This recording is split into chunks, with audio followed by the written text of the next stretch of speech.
días. Hoy iniciamos un tema que me gusta mucho, que es músculo liso. Creo que lo van a disfrutar mucho y van a poder hacer uso de todos sus conocimientos de histología. Arranquemos pues. El músculo liso es, yo creo que aunque todos tienen vital importancia, el músculo liso difiere muchísimo de los otros tejidos musculares, tanto del estriado como del cardíaco que vamos a estudiar más adelante, porque su principal característica, una, es que es totalmente autónomo, es decir, que no tenemos control para nada sobre él. Segundo, que tiene unas funciones, así como el corazón, vitales para nuestro cuerpo, como por ejemplo hacer parte del diámetro de los vasos, controlar el diámetro de los vasos, el diámetro de los bronquios, porque tenemos tejido muscular liso en todos los bronquios y parte del sistema respiratorio de las vías de conducción. ¿Qué más? El útero y el alumbramiento, toda la parte del proceso de crecimiento uterino, parto y alumbramiento, pues es responsabilidad de los cambios que puede generar el músculo liso. ¿Qué más? La vejiga, es decir, el tono muscular de la vejiga, también lo controla. El estómago, y no solamente el estómago, también el esófago y todo el sistema gastrointestinal, es decir, que es responsable prácticamente de la alimentación, porque pues el bolo alimenticio debe moverse a lo largo del tubo gastrointestinal y pues todo está controlado pues con base en las estrategias de músculo liso.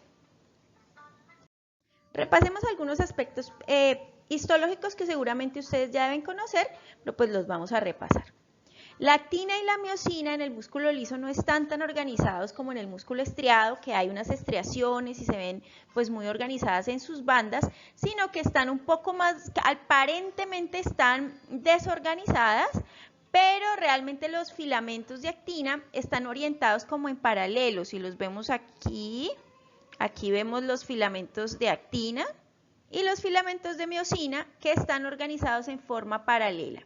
No hay lo que llamábamos línea Z, sino que tenemos los cuerpos densos que también están integrados por la molécula análoga que sería la alfa-actina, y estos cuerpos densos pues dan el armazón para que la actina se encuentre fijada a esos cuerpos densos, y la miosina también se encuentra, digamos que en forma paralela, pero intercalada con los filamentos finos.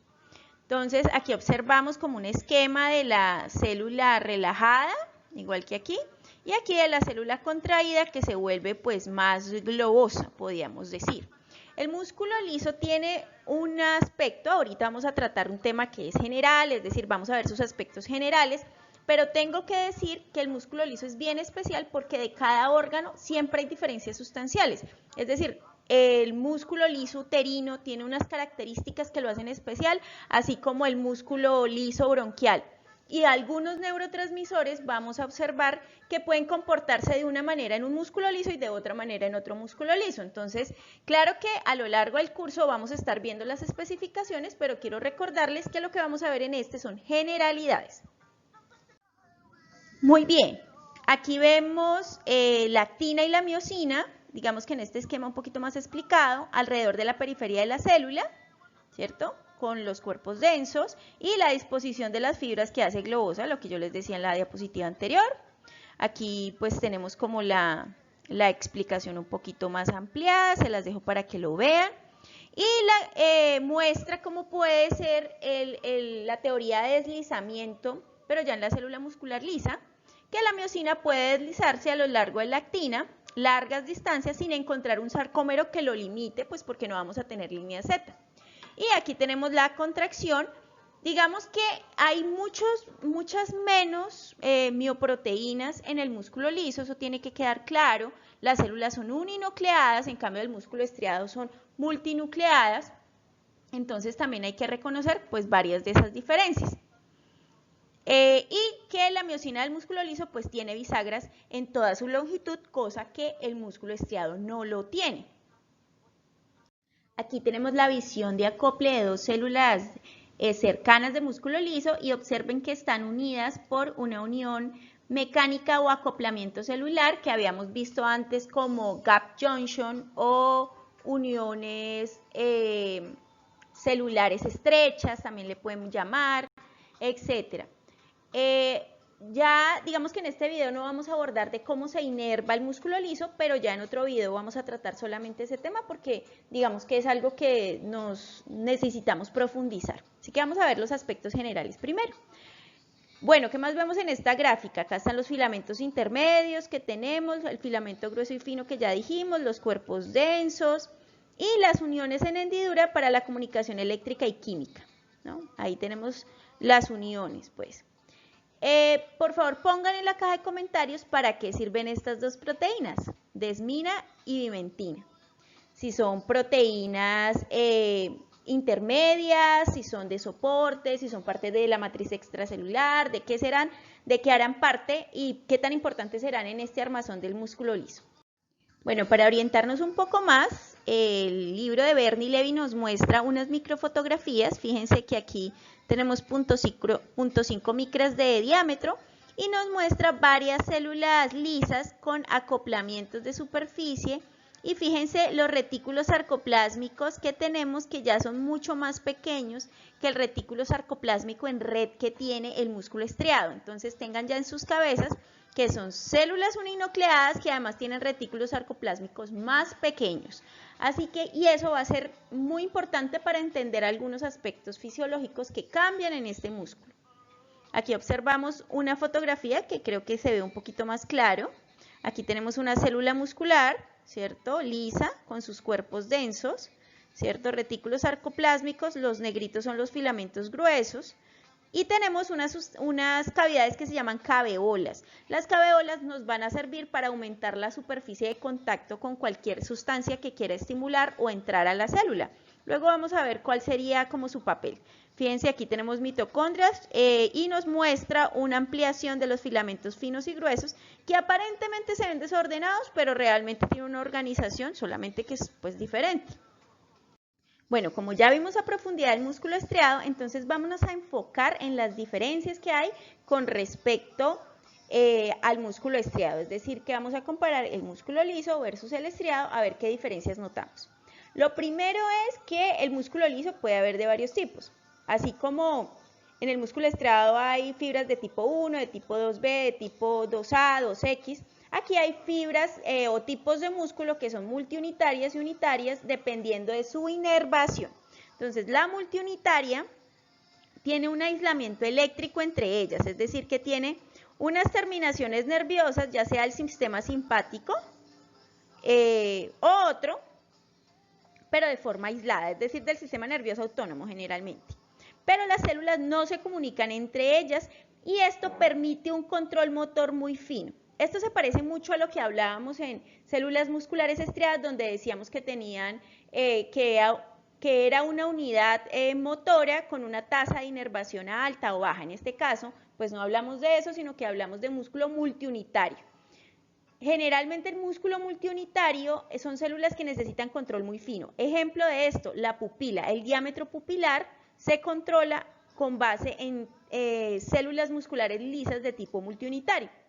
Ahora, de tipo unitario significa que esas neuronas autónomas del sistema nervioso autónomo inervan una gran cantidad de células y que esas células están conectadas entre sí y se comparten ya sea los potenciales de acción o incluso otras sustancias. Quiere decir que permiten contracción coordinada. Este sería el ejemplo del estómago, sería el ejemplo del intestino, etc. Ahora, los vasos sanguíneos son bien especiales porque comparten músculo liso tanto multiunitario como unitario, porque digamos que algunas partes se contraen y otras se dilatan dependiendo de cambios de temperatura, de cambios de metabolitos locales que se produzcan en las diferentes partes del cuerpo. Por eso les digo que el músculo liso lo vamos a tratar de forma general, pero sin lugar a dudas es muy interesante y hay mucho que todavía no sabemos sobre él. Bueno. Ahora vamos a ver lo de la propagación de las ondas de calcio entre las células acopladas. Entonces arranquemos con las principales diferencias. Primero, los potenciales de acción en los músculos lisos pueden ser breves o prolongados. Recuerden que en el músculo estriado, generalmente cuando dibujábamos un potencial de acción hacíamos esto, o simplemente una espiga y ya. Aquí no vamos a tener esto, ¿sí? Es decir, nosotros decíamos, sí, durante la despolarización hay entradas de iones positivos y en el músculo estriado hay muchos receptores de sodio rápidos, entonces lo que entraba en la despolarización era sodio. Oh, sorpresa, en el músculo liso casi no hay receptores de sodio rápidos. Bueno, entonces si no hay receptores de sodio rápidos, ¿cómo se generan los potenciales de acción? Pues hay una gran cantidad de canales de calcio lentos, los que ustedes ya conocen, que en este caso serían los DHP, que ustedes ya están relacionados con esos. Como no hay canales de sodio rápidos, los responsables de la despolarización son los canales de sodio de calcio lentos. Ahora, como podrán ustedes saber, pues no es lo mismo un canal rápido a un canal lento.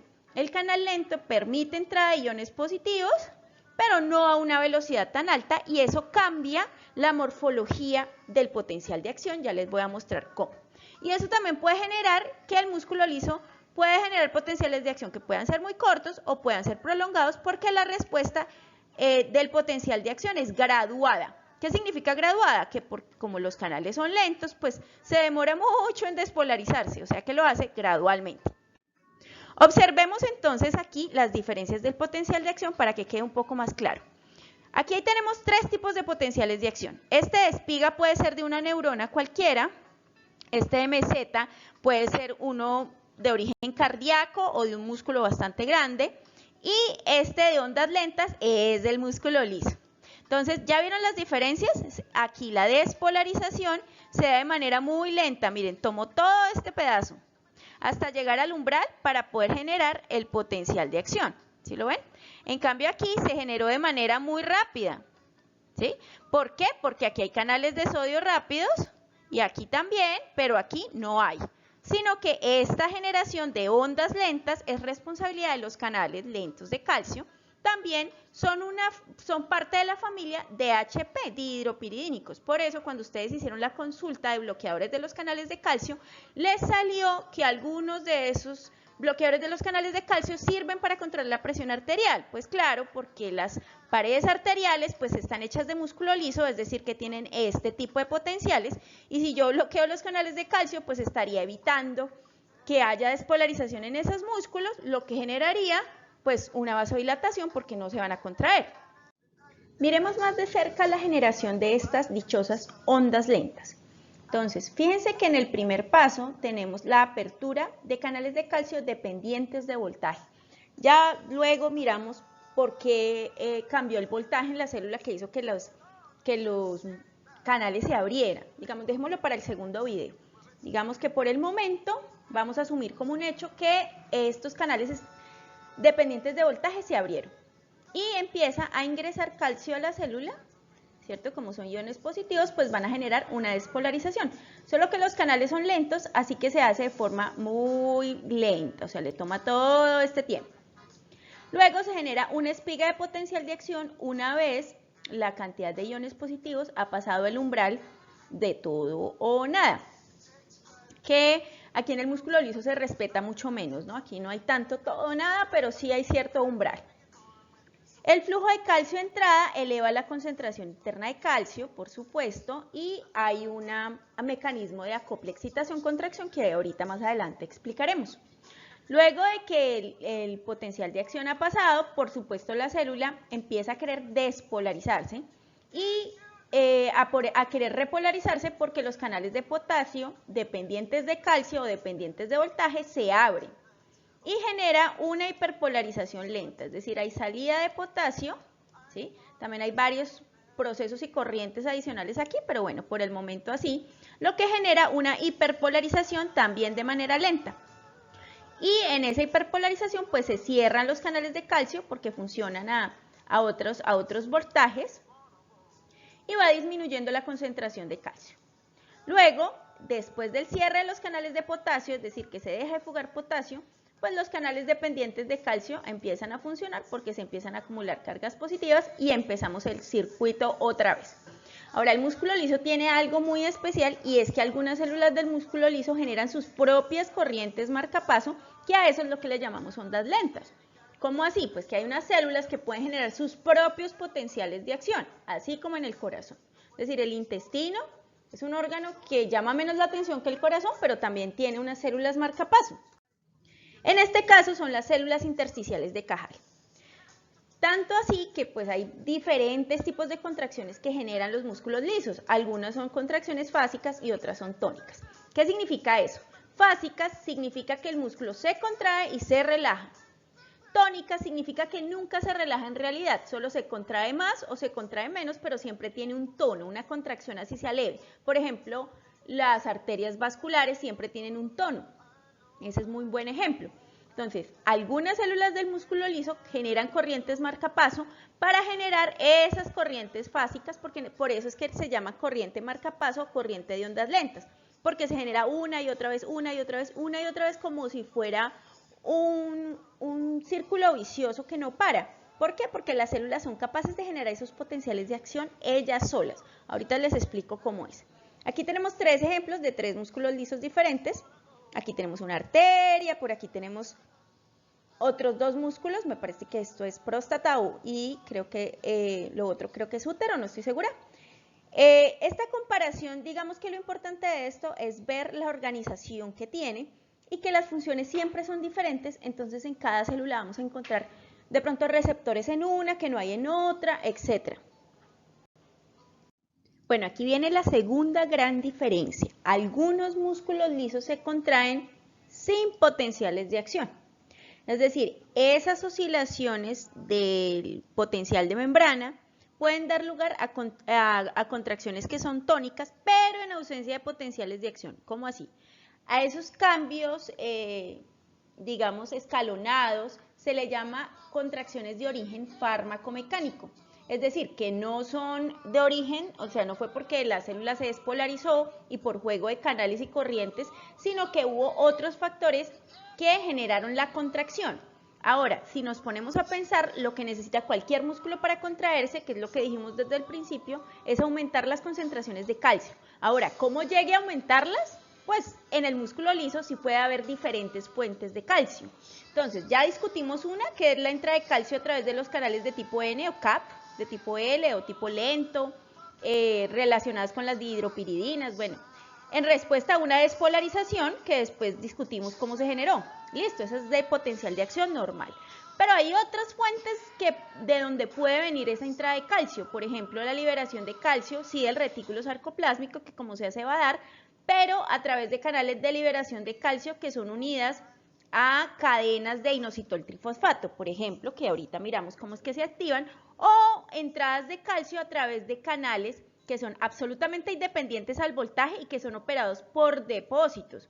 Entonces ya vemos 3 diferentes formas de aumentar la concentración de calcio. Veamos esto en una gráfica.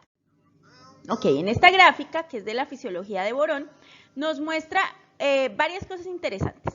Entonces, aquí tenemos el canal de calcio lento dependiente de voltaje, que está abierto porque hubo un cambio de voltaje en la membrana. Esos cambios de voltaje en la membrana, repito, lo discutimos cuando discutimos la inervación del músculo liso y perfecto. Listo, entonces, por alguna razón el voltaje de membrana se volvió menos negativo, se volvió más positivo, se abrió este canal, entró el calcio y aquí viene un mecanismo que se llama calcio inducido por calcio. A diferencia, aquí hay otra diferencia, a diferencia del músculo estriado, el canal de reanodina, primero es de otro biotipo y segundo no está unido físicamente al receptor de calcio. De hecho, el calcio que ingresa por el receptor lento es el que va y activa el canal R y R. Por eso se llama calcio inducido por calcio, porque el canal R y R pues va a salir y va a liberar calcio. Y se van a dar unas cosas que se llaman chispazos de calcio. Esos chispazos de calcio estimulan receptores de repolarización, como por ejemplo el canal de potasio dependiente de calcio o canales STOC. Por favor, revisen si en el músculo estriado también hay canales STOC o qué habla sobre eso, porque digamos que no es común encontrarlo en cualquier fisiología, pero en su libro de texto, La fisiología de Borón, está, así que por favor consúltenlo.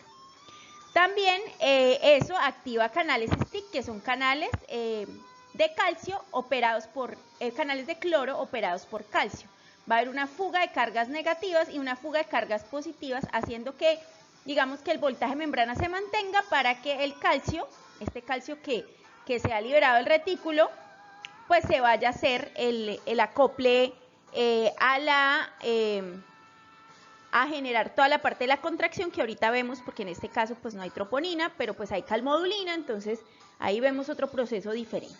Bueno, ese sería un mecanismo, ¿no? El generado por despolarización. El segundo mecanismo que hablamos fue actuando a través de la vía del inositol trifosfato.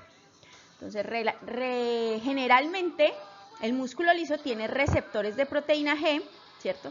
Que tienen agonistas diversos que pueden ser neurotransmisores del sistema simpático y parasimpático, pero también pueden ser otras sustancias, entre ellas inflamatorias. Pueden haber muchas sustancias que pueden acoplarse a estos receptores que están asociados a proteína G y que pues estimulan,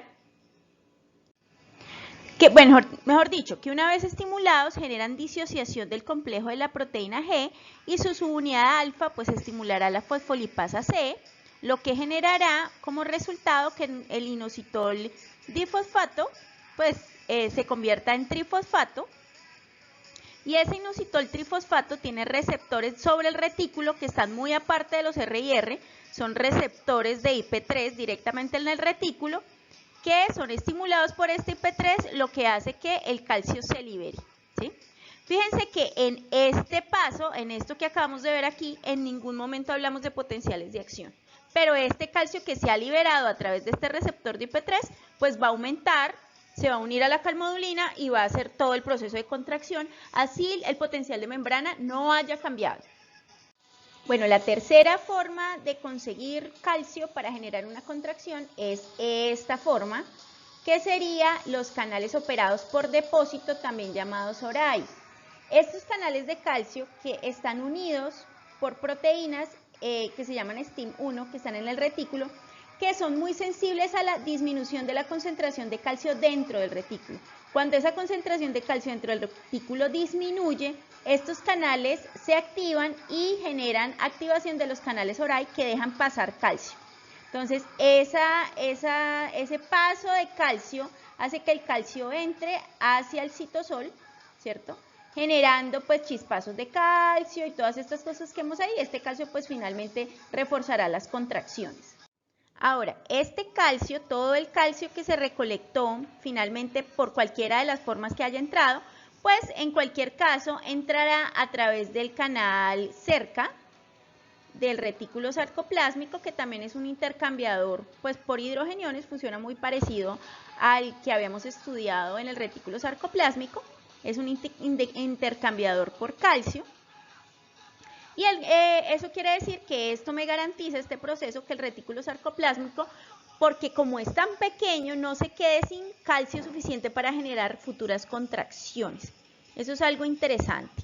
Ahora repasen bien esta operación y los diferentes corrientes que hemos visto. Recordarles que el receptor RIR es de un biotipo muy diferente, generalmente es RIR de tipo 3, pero la bibliografía puede variar. Por favor, pongan en la caja de comentarios si encontraron biotipos diferentes al RIR3 que estoy mencionando. Repasemos por un momento lo que hemos visto. Entonces, primero que todo, que el músculo liso recibe eferencias de los nervios autónomos, es decir, del sistema nervioso autónomo, que está dividido entre simpático y parasimpático. Esa parte se las debo para otro video. Y que este sistema nervioso autónomo pues puede estimular el músculo de manera múltiple, es decir, que hay terminaciones de forma independiente para cada célula, o una unidad única, es decir, unitario, que simplemente el neurotransmisor pues inerva varias células a la vez. Pero también hablamos que pues puede ser por potenciales de acción provocado por neurotransmisores, muy similar al músculo estriado, pero también puede ser por otras sustancias, hormonas circulantes y de difusión, que generan que haya una concentración aumentada de calcio, ya sea de la forma de potenciales de acción o contracciones farmacomecánicas, es decir, producidas porque se abrieron canales de calcio, pero que no fueron causados por cambios en el voltaje, pero como sea, aumentan la concentración de calcio, pues van a generar contracciones. Ahora lo que vamos a ver es qué va a pasar con el calcio que hemos ingresado. Entonces hemos llegado hasta el punto de cómo la célula trata de armarse de concentraciones de calcio para poder generar una contracción. Pero ¿qué va a hacer con ese calcio? Resulta que en el citoplasma de la célula muscular lisa hay grandes cantidades de una proteína que se llama calmodulina, que es una proteína chaperona del calcio.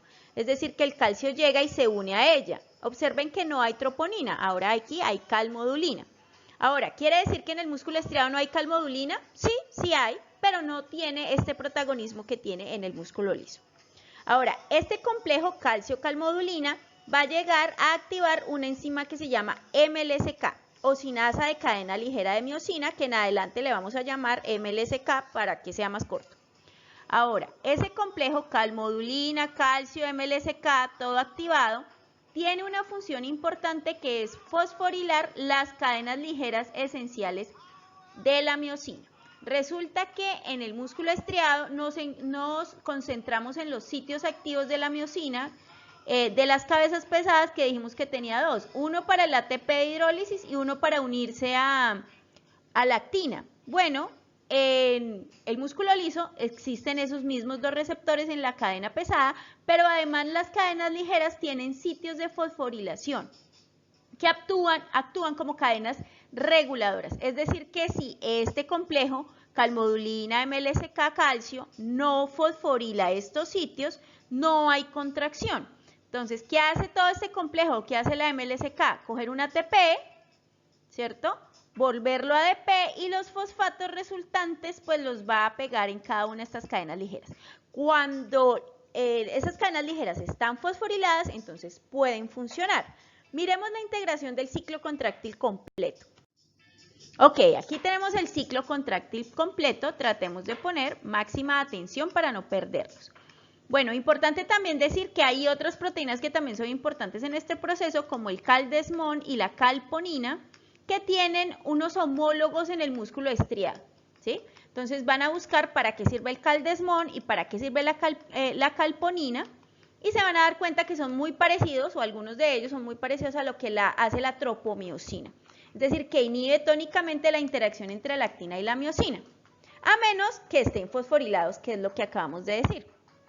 Bueno, luego me dicen bien cuáles son las funciones de estas dos sustancias y dónde se encuentran concretamente.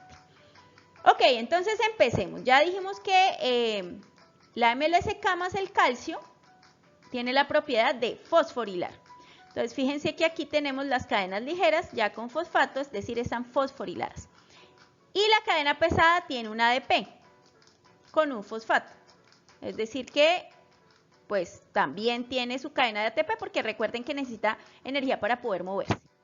Entonces, cuando la MLSK produce la fosforilación de estas cadenas ligeras que tenemos acá, ¿cierto? Entonces miremos que aquí esto lo vamos a bautizar como paso 1, ¿cierto? La calmodulina MLSK va a fosforilar las cadenas ligeras y las cadenas pesadas pues tienen que tener ADP más fosfato porque si no ahí sí cómo se va a mover.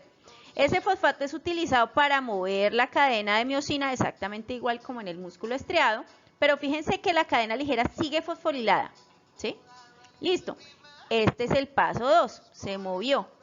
Paso 3, bueno, se pierde ese fosfato, ¿cierto? Y se pierde el ADP de la cabeza, o sea, estos dos. Y fíjense en el paso 3 lo que aparece. Aquí ya la cabeza y la actina están uniditas, ¿cierto? Pero la cadena sigue fosforilada. Ahora, para soltarse, igual que en el músculo estriado, debe unirse un nuevo ATP porque aquí estamos en complejo rigor tal cual. Entonces el ATP se une, ¿cierto? Y pues la actina y la miosina se sueltan, ¿verdad? ¿Cómo hago yo para perder ese fosfato? Para yo perder este fosfato, necesito esta enzima que se llama miosina fosfatasa. La miosina fosfatasa despega el fosfato de la cadena ligera, porque si no se despega, pues no puede estar en estado relajado absoluto, ¿sí? Esa miosina fosfatasa, entonces vamos a llamarla MF nomás, o MFC también, ¿sí? Listo, entonces ahí vamos, muy bien.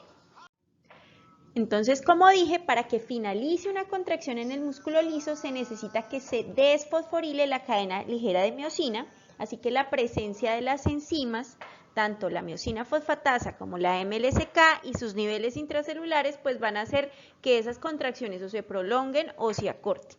Con respecto al acoplamiento fármaco-mecánico, recuerden que son esas contracciones que se generan en el músculo liso que no fueron producidas por un potencial de acción. Aquí tenemos un ejemplo de eso. Una contracción de músculo liso que ocurrió por incrementos de concentración de calcio que pueden darse sin potenciales de acción. Entonces, aquí tenemos esta sustancia que es derivada de la cadena del ácido araquidónico. Por favor, también consulten qué es el ácido araquidónico, cuál es su cadena, de dónde sale. Pues es una cadena que se da durante la inflamación, pero bueno, este ácido ETT que tenemos aquí, ¿cierto? Fíjense que aquí está provocando una contracción fármaco-mecánica, porque recuerden que el músculo liso es sensible a neurotransmisores, pero también es sensible a hormonas y otras sustancias. En este caso es una sustancia derivada de una cadena inflamatoria, que va a generar apertura de canales de calcio, lo que va a generar calcio inducido por calcio, estimulación del receptor de rianodina, centelleo de calcio y pues todo lo que hemos visto, activación de canales de potasio dependientes de calcio. Recuerden que estos no son dependientes de voltaje, que eso es otra pues diferencia ahí. Y pues la cantidad de calcio que se acumule aquí pues generará el ciclo contráctil que acabamos de revisar. Así como está esta sustancia que afecta el músculo liso, hay muchas, varias, dependiendo pues del sitio donde estén. Más adelante, durante todo el resto del curso, pues iremos revisando una que otra sustancia. Como ya habrán podido darse cuenta, pues el músculo liso está presente en órganos que están en constante movimiento de manera vital, incluso desde antes del nacimiento hasta el momento de la muerte. No es como el músculo estriado, que pues cuando dormimos está prácticamente relajado. Bueno, tenemos algunos músculos tónicos, pero generalmente se activan a través de reclutamiento, es decir, que no todas las células musculares están activas al mismo tiempo y no todos los músculos están activos al mismo tiempo, porque hay músculos agonistas y antagonistas en el sistema estriado. En cambio, en el músculo liso prácticamente que están activos todo el tiempo. Así que, como se habrán podido dar cuenta, la cantidad de gasto de energía es mucha. Así que el músculo liso ha encontrado unas formas de tratar de ahorrar energía y generar fuerza contráctil no tan dependiente de la concentración de calcio, sino más bien de la sensibilidad del calcio. ¿Qué quiere decir esto? Claro, el aumento de las concentraciones de calcio, pues al unirse a más calmodulina, pues generará aumento en la fuerza, pero además parece ser que el músculo liso puede generar igual o más fuerza a concentraciones incluso más bajas de calcio, generando una cosa que se llama sensibilidad del calcio del aparato contráctil. ¿Qué significa? Que a dosis más bajas de calcio puede generar contracciones más altas. ¿Cómo es que logra eso? Pues realmente esto está más en teorías que en hechos, pero les voy a contar lo que hasta ahora se sabe. Entonces, parece que el modular el ritmo de la fosforilación por parte de la MLSK, o sea, el complejo calcio-calmodulina, depende de esos niveles intracelulares de calcio, pues ya habíamos dicho. Pero si yo aumento los niveles de MLSK, pues se aprovecha mejor el calcio y podría generar pues que una contracción durara más tiempo. También está el hecho de que muchos potenciales de acción, de que muchas contracciones se generan sin potenciales de acción y que muestran respuestas que son escalonadas, lo que genera pues cierto ahorro de energía de algunos canales. Hay un control más fino de la liberación de calcio. Aquí porque está lo del calcio unido al calcio, los chispazos de calcio, etcétera, y algunos receptores de repolarización que están relacionados con el calcio. Y la regulación de la sensibilidad al calcio por las proteínas que regulan la contracción. Miremos exactamente a qué se refiere. El músculo liso trata de mantener una fuerza alta con un consumo de energía bajo. ¿Por qué? Porque todo lo que decíamos, todo el tiempo está funcionando. Así que para eso hay una teoría que se llama estado de cerrojo o estado lash o estado bloqueado, como quieran decirle, depende de la bibliografía que revise. Resulta, esta teoría dice que el músculo liso puede generar ese estado de cerrojo porque puede mantener una tensión alta a pesar que descienda en gran cantidad la cantidad de energía y la cantidad de calcio que haya a nivel intracelular. ¿Cómo es eso? Pues resulta que lo que hace es disminuir la concentración de la miosina fosfatasa. Al disminuir la concentración de la miosina fosfatasa, que era la que retiraba este fosfato de aquí, pues el músculo va a quedar como en un estado rigor, es decir, como está aquí. Quiere decir, la actina y la miosina unidas generando una contracción que va a durar mucho más tiempo. Incluso hay células musculares lisas que las contracciones pueden durar entre minutos y horas. Entonces, ¿cómo lo logra? Pues según esto, aunque no está esclarecido del todo, repito, lo puede hacer aumentando niveles de fosforilación, disminuyendo la miosina fosfatasa, que era la que retiraba el fosfato de la cadena ligera, dejando a nuestra unión entre actina y miosina de esta forma, como si fuera el estado rigor para el músculo estriado, es como si se quedara así. ¿Por qué? Porque este fosfato no hay quien lo retire, así que queda unido, ¿sí? Básicamente tratando de modular la cantidad de enzimas que hay, disminuyendo la miosina fosfatasa, incluso con niveles de fosforilación de MLCK que sean más bajos porque hay menos cantidad de calcio en ese momento. Pero si no hay quien desfosforile, pues queda en estado bloqueado o estado LASH. Recuerden que esto es solamente una teoría. Bueno, miremos pues, recordemos un poco la regulación de la fuerza del músculo liso.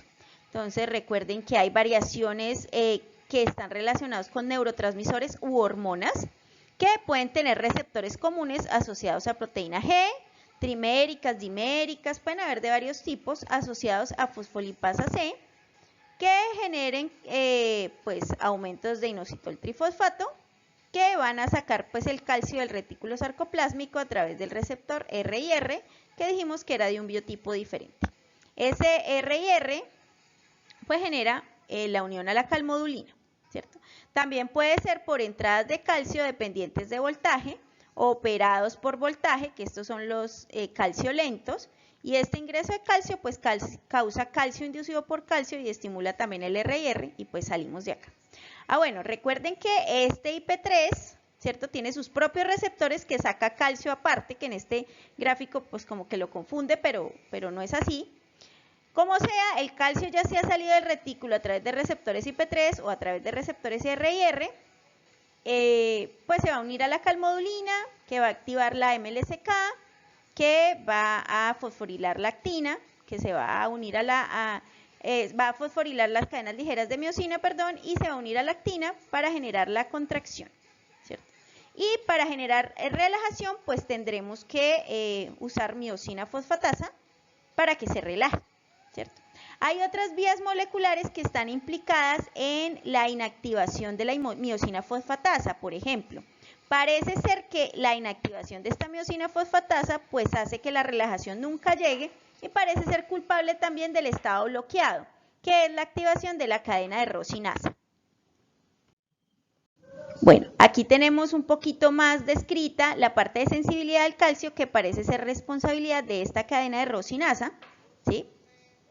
Aún no es claro, pero parece ser que varias hormonas u neurotransmisores, ¿cierto? A la vez que activan, pues, la parte que ya hemos estudiado del IP3, también puede ser que aumenten la fosforilación o la presencia de la MLCK y disminuyan la de la miosina fosfatasa, y está implicado, pues, lo que les decía de la cadena de rosinasa. Bueno, en este video no tenemos tiempo para entrar tanto en detalle como lo hicimos en el músculo estriado sobre el desarrollo de la hipertrofia, pero me gustaría que exploraran un poco y luego lo discutimos de forma sincrónica sobre qué es la hipertrofia compensatoria y cómo se dan los procesos de hipertrofia en el músculo liso, que realmente sí hay unas diferencias importantes con respecto al músculo estriado. Y ya que pues el músculo liso está implicado en funciones pues secretoras y a veces de síntesis de algunas sustancias, entonces la cosa se pone un poquito más compleja. Bueno, aquí tenemos un cuadrito que tenemos la comparación entre cómo es la activación de la contracción en el músculo esquelético, el músculo liso y el músculo cardíaco. El músculo cardíaco no lo hemos visto aún, pero pues ustedes se van a dar cuenta que es una mezcla entre el músculo liso y el músculo esquelético y tiene cosas de ambos. Entonces aquí tenemos este rayito que significa que es solamente por potenciales de acción, ¿cierto? Aquí tenemos los túbulos T que aquí cobran más importancia, el retículo sarcoplásmico y la concentración de calcio, y fíjense del potencial de acción que se genera acá, y pues todo lo de la troponina, actina y demás que vimos en la parte muscular, o sea, como esta parte. En el músculo liso, por otra parte, ya entra a tener más protagonismo la cadena de inositol-trifosfato, los receptores de inositol-trifosfato del retículo, los receptores RIR que son aparte, el aumento de la concentración de calcio, ya sea dependiente de voltaje o por otras vías, que generan incrementos prolongados de calcio. Observen que aquí ya los potenciales de acción son muy diferentes, y ya aquí vemos la calmodulina, vemos, bueno, ahí no está el caldesmo, pero pues ya ahí después ustedes me van a contar qué hace. Ya observamos la MLSK, no está la miosina fosfatasa, pero pues ya ustedes saben que existe. Y en el músculo cardíaco pues ya tenemos otros canales diferentes, ¿cierto?